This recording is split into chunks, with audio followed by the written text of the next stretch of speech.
ចិត្តនេះខ្ញុំកាត់មកគឺសមរាប់តែគេបងចៅ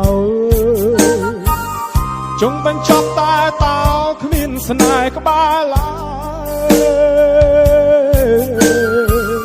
បើចង់ត្រឹមរាប់អានហេតុអ្វីពីដំបូងមិនព្រមឆ្លើយមិនដូចចាំបាច់ស្រឡាញ់គ្នាហើយប្រែពេល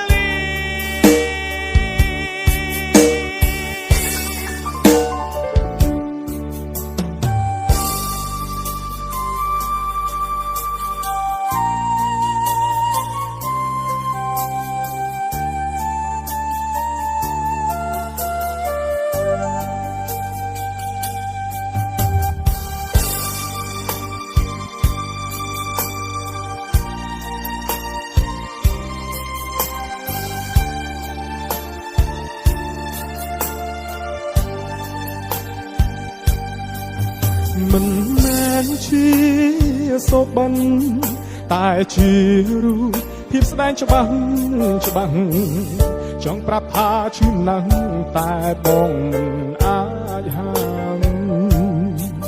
ឈឺក្បាលហើយវិលមុខសង្សារបដូរមកការរាប់អាស្នេហ៍ខ្ញុំទៀតមិនបានព្រោះគេមានថ្មីហើយចិត្តនេះខ្ញុំកើតមកគឺសមរាប់តែគេ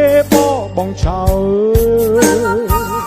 ចង់បញ្ចប់តែតើគ្មានស្នេហ៍ក្បាលឡើយបើចង់ត្រឹមរាប់អានហេតុអ្វីពីដំបូងមិនព្រមឆ្លើយមិនได้ចាំបាច់ស្រឡាញ់គ្នាហើយប្រែពេលនេះខ្ញុំកើតមកគឺសមរាប់តែគេបងចៅចង់មិនចប់តែតើគ្មានស្នេហ៍ក្បាលឡើយបើចង់ត្រឹមរាប់អានហេតុអ្វីពីដំបូងមិនព្រមឆ្លើយ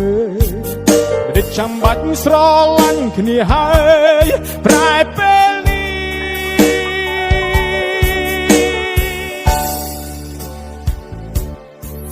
មនុស្សស្មោះរងគ្រោះឈឺអ្នកណាឮការឈឺចាប់ខ្ញុំស្រែកចេញពីអារម្មណ៍កំពុងក្រំខ្លាំងព្រោះស្នេហ៍ប្រែមនុស្សម្នាក់ធ្លាប់មករស់រីប្រែជាភាំងហេតុស្រឡាញ់គេខ្លាំងមិនដឹងស្បើយពេក